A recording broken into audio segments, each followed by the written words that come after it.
Sabía. 15. Tuve mi primera novia. Vivíamos en una zona de clase alta, calles muy tranquilas y pacíficas. Mi novia Casey también vivía a 2 cuadras, así que podía caminar hasta su casa casi todas las noches. Una noche de jueves, durante las vacaciones cuando no tenía nada que hacer, comencé mi caminata hacia la casa de Casey. Era ya bastante tarde, pero realmente no tenía toque de queda, así que no importaba. Pero muy pronto pensé que podía empezar a escuchar ruidos a mi alrededor. Y cuando digo a mi alrededor, me refiero principalmente detrás de mí. La primera vez que lo escuché fue el sonido de un arbusto siendo sacudido. Un poco. Solo giré la cabeza para mirar por un segundo sin detenerme. Simplemente comencé a caminar un poco más rápido. Cuando llegué a la siguiente cuadra, escuché otro ruido. Una ramita o un palo pequeño rompiéndose. Me detuve esta vez y me di la vuelta. Todo lo que vi fue la calle vacía y los arbustos que se alineaban a lo largo de cada propiedad para separar las aceras de las propiedades de las personas. Básicamente, junto a la calle, había una pared de arbustos y no vi a nadie ni nada que pudiera estar haciendo estos sonidos. Extraños, aceleré el paso aún más y estaba llegando al tramo final hacia la casa de Casey. Por supuesto, hubo otro sonido de nuevo, esta vez más como pasos rápidos y ligeros. Volví a girarme sin detenerme. Nada que pudiera ver ahora, podía ver la casa de Casey. Llamé y ella contestó. De inmediato le dije lo asustado que me estaba poniendo, porque seguía escuchando ruidos. Caminé alrededor de los arbustos que rodeaban su entrada y pisé su propiedad. Noté que ella estaba mirando desde la ventana de su habitación, en el piso de arriba. Ella me saludó mientras colgaba el teléfono y yo le devolví el saludo. Luego me preguntó, ¿quién era ese tipo?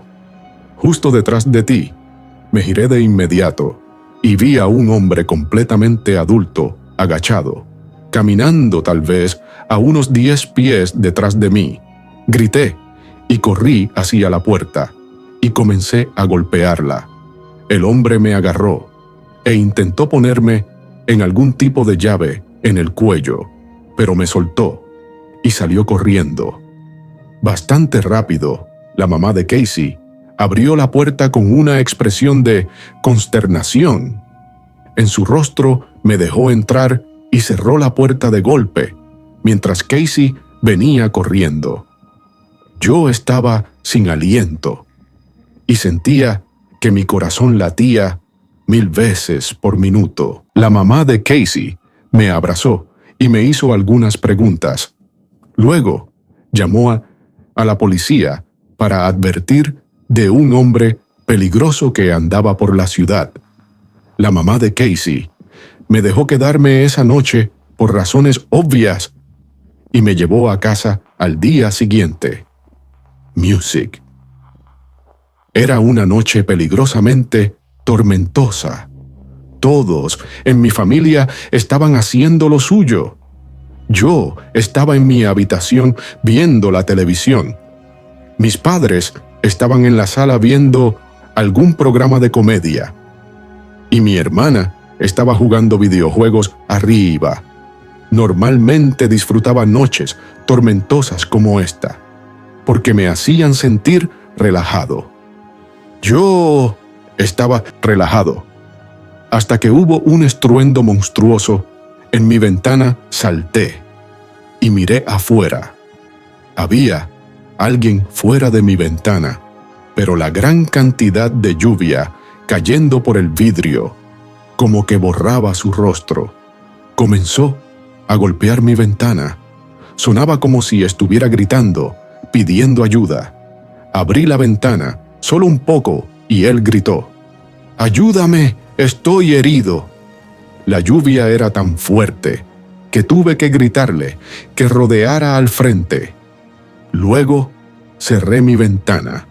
Corrí a la sala para decirle a mi papá que hay un hombre que parece estar en peligro y gritando por ayuda afuera. Y entonces llegaron los golpes y gritos de ayuda en nuestra puerta principal. Mi papá estaba a punto de abrir la puerta principal, pero lo detuve.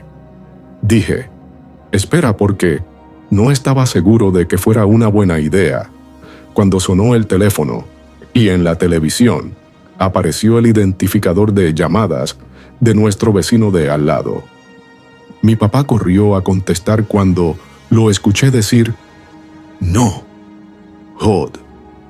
De ninguna manera supe que algo andaba mal. Colgó el teléfono y dijo: «Manténganse alejados de la puerta». No. Explicó por qué. Simplemente fue a la ventana a asomarse al porche delantero. Ahí fue donde dijo que vio a un tipo agachado, golpeando la puerta, sosteniendo algún tipo de herramienta grande y afilada. Mi papá le gritó al hombre a través de la puerta principal que se fuera antes de que llegara la policía. Luego, en realidad, se puso al teléfono con la policía. Eventualmente, el hombre afuera se rindió y desapareció.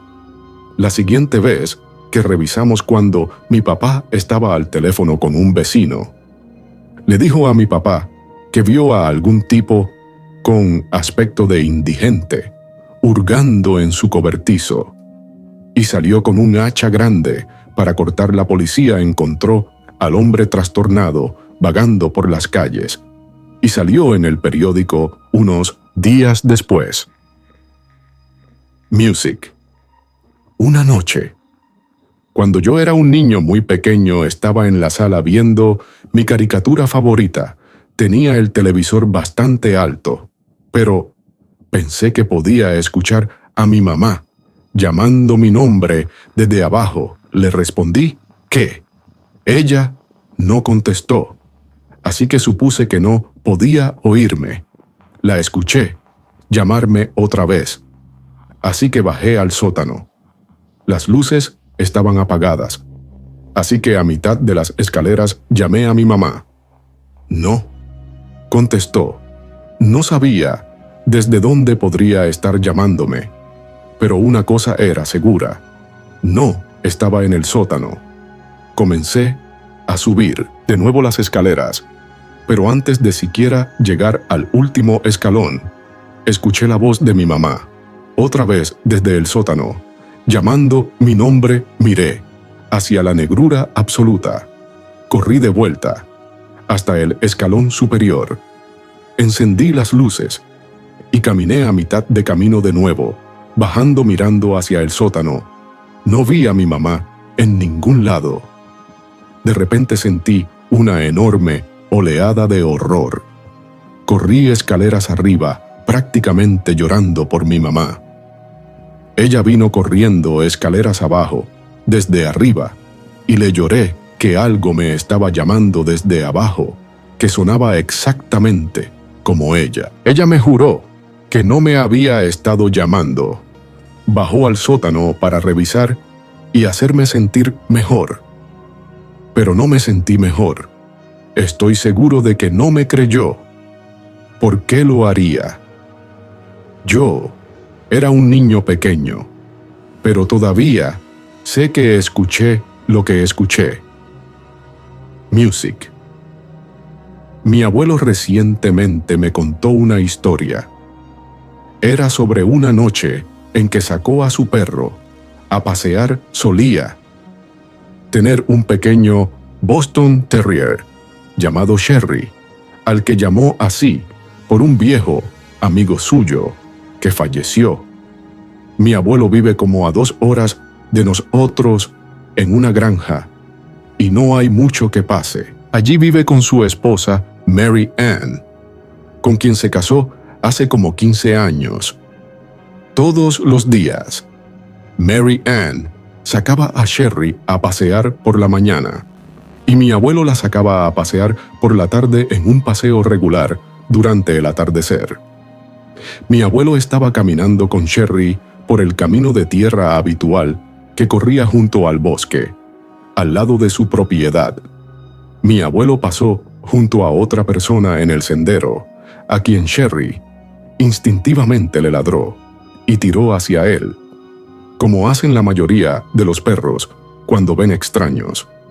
Mi abuelo dijo, «Hola», al extraño, que tenía una capucha grande puesta, pero el extraño simplemente pasó caminando sin siquiera pestañear, así que él y el perro siguieron caminando.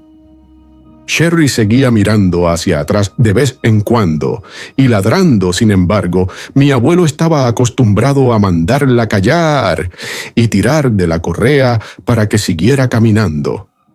Eventualmente mi abuelo se daría la vuelta para mirar a qué podía estar ladrando. Sherry, el extraño que había pasado junto a él unos minutos antes, lo estaba acechando desde detrás de un árbol a poca distancia. Mi abuelo decidió acelerar el paso lo más rápido posible. A su edad avanzada, siempre lleva spray de pimienta en el bolsillo grande de su abrigo, por si acaso. Él was getting closer to the house when suddenly he heard clicks from the leaves on the ground inches behind him. But before he could turn, he felt the warmth of a glove cover his mouth and nose, preventing him from screaming or breathing. My grandpa says he could hear Sherry barking and biting at the stranger, which might have helped in loosening the man's grip a little. My grandpa says he struggled to grab the pepper spray out from his pocket, but when he did, he sprayed it at least 10 times and continued spraying it, even after the man who was holding him let go and started to scream. My grandpa came as close as he could to a run to escape back to his house. He was perfectly okay. I grew up in California for the first 14 years of my life. Our neighborhood wasn't the best, namely because it was an area that the Crips were known to reside in. If you don't know, the Crips are members of one of the biggest Los Angeles street gangs. My best friend, who I always called Stevie D, lived 2 doors down. We had other friends, of course, but we would often hang out. Just he and I. We'd usually ride our bikes together around town or play video games.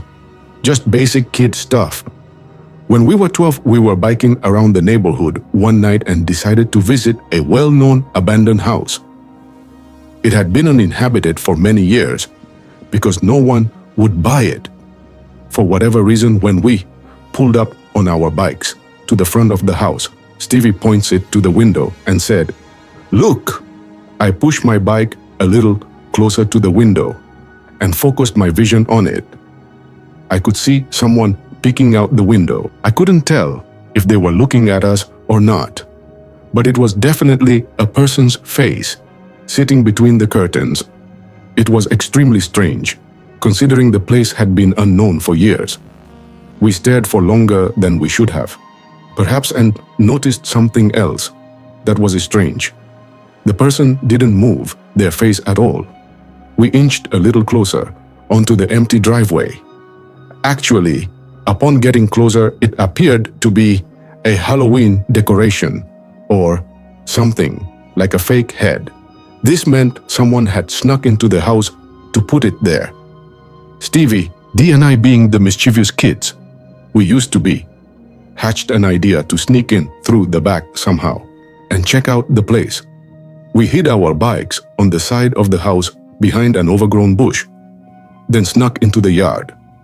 To our surprise, the back door was already unlocked, but when we came to think of it, it wasn't that surprising, considering it seems someone had already broken in to put that fake head there.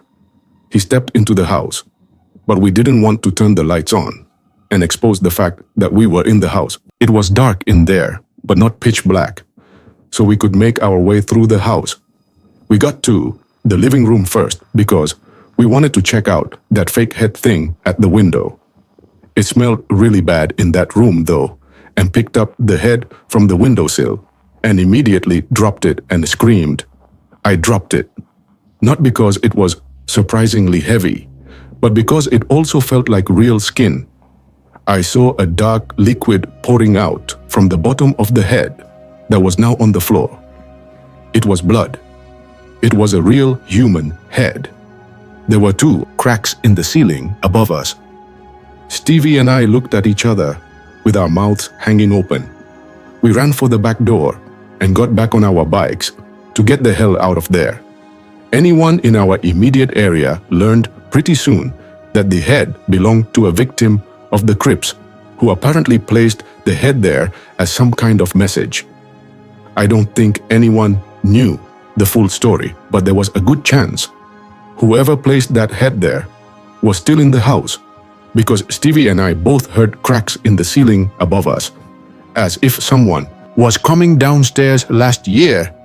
A guy came to my house's door around 9 p.m. He knocked on the door, so I got my mom, and she went out to see who it was. By the way, we live in a rural area, so visits that late are extremely uncommon and strange. The guy talked to my mom about how he was opening a business, asked whether she liked American-made products, then handed her a Clorox container as a sample. He went back to his minivan and opened it to get a quote-unquote vacuum cleaner. When my mom saw 5 other men sitting inside, she told me to run and get my phone. Since we don't have a landline, I couldn't find it, so I got my knife and stood around the corner. She threw the container outside and told them to get the hell off her property. As well as that, she was calling the cops.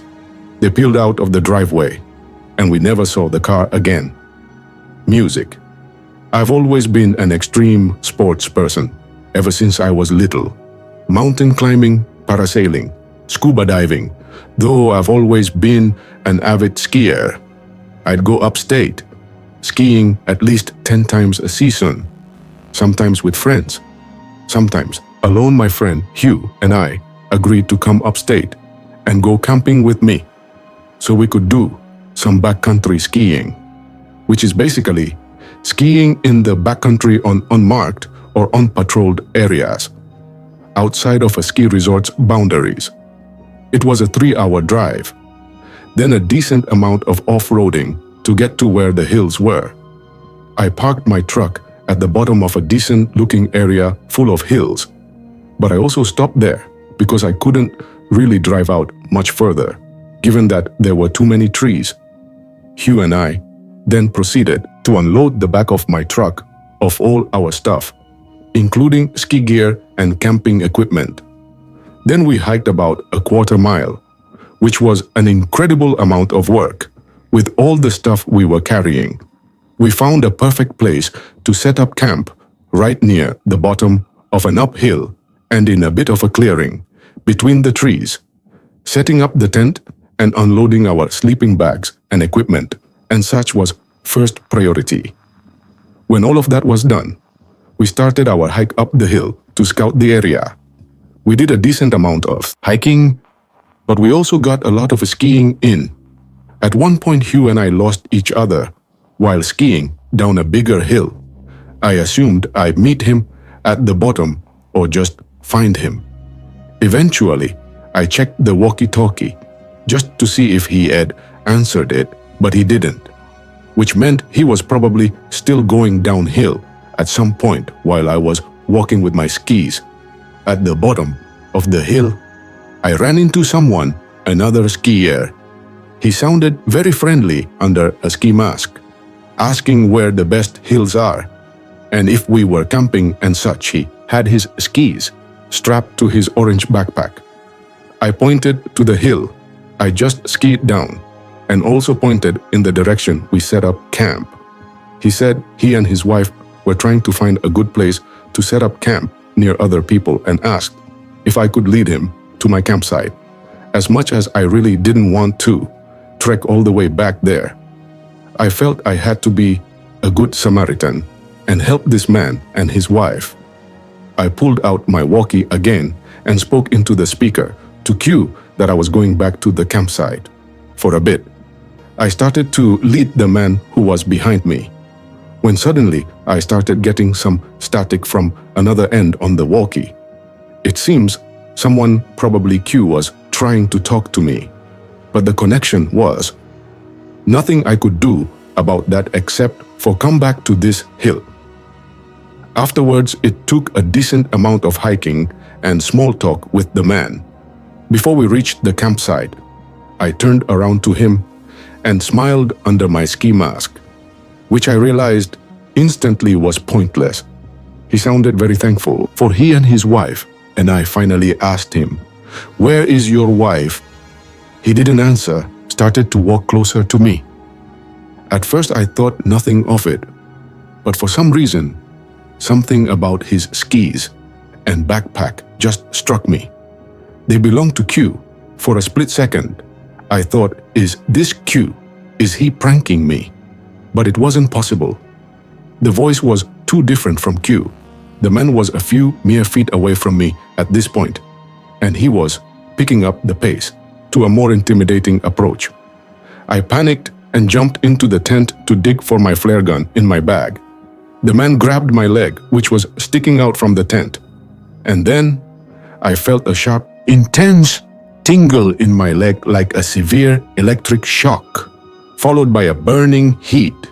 Feeling, I screamed in pain as I just managed to pull out the flare gun, push aside the door to the vent, and aiming at the man, he immediately backed up with his hands in the air.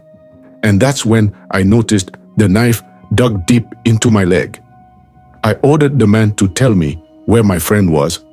He answered quickly, saying near the bottom of the hill he found me at. I told the man to stand still while I called 911 to request an immediate rescue. But the man took off quite easily while I was on the phone. There wasn't much I could do with one single flare gun shot. I felt like I was waiting there in the cold with my bleeding leg forever, until finally the reassuring sound of a rescue helicopter swooped overhead and I shot my flare gun. I cannot believe I was actually picked up by a helicopter, which helped locate my friend. Laying in the snow in the middle of the hill, he was unconscious and he had also been stabbed twice in the leg. Then robbed. He tried talking me through the walkie-talkie while he was losing consciousness. But the connection was bad. We both went to the hospital, but were fine. Today, I lived in a small college town. My apartment complex was walking distance from the bar downtown area. One weekday night, I stepped out on our front porch to smoke a cigarette or two. I was up late studying. I brought my textbook with me and laid down on the stairs while I smoked. A girl who I had never met before, but who lived one apartment over on the ground floor, came home from downtown. She was by herself, and you could tell from her walk she had been drinking. She got in her apartment and barely got the door closed before some guy who came out of nowhere knocked on her door. She opened and I noticed he introduced himself, which was weird because it was like 2:30 in the morning. Who comes to a random girl's apartment at that time? So I decided to stay outside and pay attention. They ended up talking for over 10 minutes. She later acknowledged how weird the situation was, but did not know how to end the conversation. He would do the creepiest things, like he reached up, stroked her hair at least 3 times, and he would try to slowly inch his way closer to her in the door. I made a point of being loud with my textbook, so he would know I was there, and he disappeared as eerily as he came. We called the cops, and days later, they had the girl and I sit with a sketch artist. As soon as the sketch was made public, floods of calls came in. guy turned out to be a serial rapist who followed lone girls home from bars and pretended to be a cab, offering them a ride. This girl just got lucky because she lived so close to the bars. He didn't get a chance to pull the cab routine. I've only used Craigslist once in my life, and the one time I used it, I got a very sour taste in my mouth. Here's why. The guy posted an ad for a ping pong table that I wanted to buy for my roommate, and we set up a time for me to come pick it up. That night, I had to remove the back seats for my truck so that I'd be able to fit the thing. I pulled up in front of the dude's house and texted him saying, "I'm here." I saw the door open, so I got out of my truck and did a quick speed walk to his front door to greet him. I went for the handshake, but I don't think he saw my arm. So after a few awkward seconds, I put my hand back down. He said in his deep smoker's voice to follow him to the basement. The whole house had a certain distinct smell to it. Not exactly a bad or concerning smell, just a cottony, smoky kind of smell. He got to the basement, and there was the ping pong table, right smack in the middle of the room. Suddenly he said, "Oh, shoot, I gotta find the paddles." So he ran back up the stairs and told me to wait. Right there, I waited for a while down there, assuming he misplaced the paddles and was having a hard time finding them. I started to snoop around his basement a little bit, looking at his pictures and such. It was weird. He had framed pictures sitting on furniture, but they were all pictures of just him, no family members. There was one where he was at least with a dog, but that was pretty much it. I'd say 10 minutes went by, and I was still stuck, waiting down there, so I started to get even more snoopy. There was a back laundry/storage room in his basement that I started to observe. For some reason, there was a drawer to his utility desk that was hanging half open. I pulled it fully open and had revealed old Polaroid pictures. But these pictures were horrific and disturbing. They were all pictures taken of some girl who was tied to a chair and her mouth covered with tape. There were also yellow folders stacked in a row next to the photos. They were labeled A to Z. I didn't have it in me to open the folders and see what were inside. I took out my phone to take pictures of the contents of the drawer and planned to send it to my friends immediately, but I didn't have any service down there. It was definitely time to go. I ran back to the door at the top of the stairs, but my nightmare only became worse. Finding out the door was locked as soon as I tried the doorknob. Though I heard the deep, raspy voice of the man on the other side of the door. He was apologizing, saying the door was accidentally locked, and he would go look for the key real quick. I didn't say a word in response. Examined the keyhole, closely ran back down the stairs to the man's utility desk, grabbed 3 screwdrivers of varying sizes, and tried each one in the keyhole for the door. The smallest screwdriver managed to fit in the rectangular shaped keyhole, allowing me to turn it just enough to unlock and open the door. I didn't stop and look around. I simply ran out the door into my car. I didn't look back at the house. I simply drove to the nearest police station, showed them the pictures, gave them the address, told them where to find the photos, and that was enough for them to start their investigation. A few days later, I got all the information. The man was part of a child pornography trade on the deep web, which was how he made his living. Apparently, why he decided to lock me in his basement. That's beyond me. I have not the slightest idea of what he intended on doing with me. But obviously, it was not anything I used to babysit in my teenage years when I was 14. I babysat for a 6-year-old boy named Cody. Once, his parents left me with few instructions are there than to order a pizza for dinner and not let him go in their room. They also left me with an interesting comment that Cody tensed act different than other kids, and that he'll talk to himself or his imaginary friend, especially when he played with his toys. So it was midday, pouring outside. I was watching some old Wipeout show that used to be on TV in the early 2000s. Cody was on the floor playing with his toys that were scattered across the living room. Cody kept using the name Agnes. He would act like he was playing with another kid who was sitting in front of him. One of his toys that were sitting across the room from him activated out of nowhere. I only found it weird because the toy was one of those little cube-like things with the crank where you pull it down, and some simulated moving racing background came up on the screen. It was the kind of toy that would take effort to activate, and there was activated all by itself. I asked Cody how that was possible. He looked at me and said, "Agnes is playing with it." I have to admit, it was a little disturbing hearing him say that. I picked up the toy and turned it off. That night, in the final hour, waiting for his parents to come back, I was in the bathroom washing up when there was a knock at the door. "Cody," I said. I opened the door. Cody wasn't there.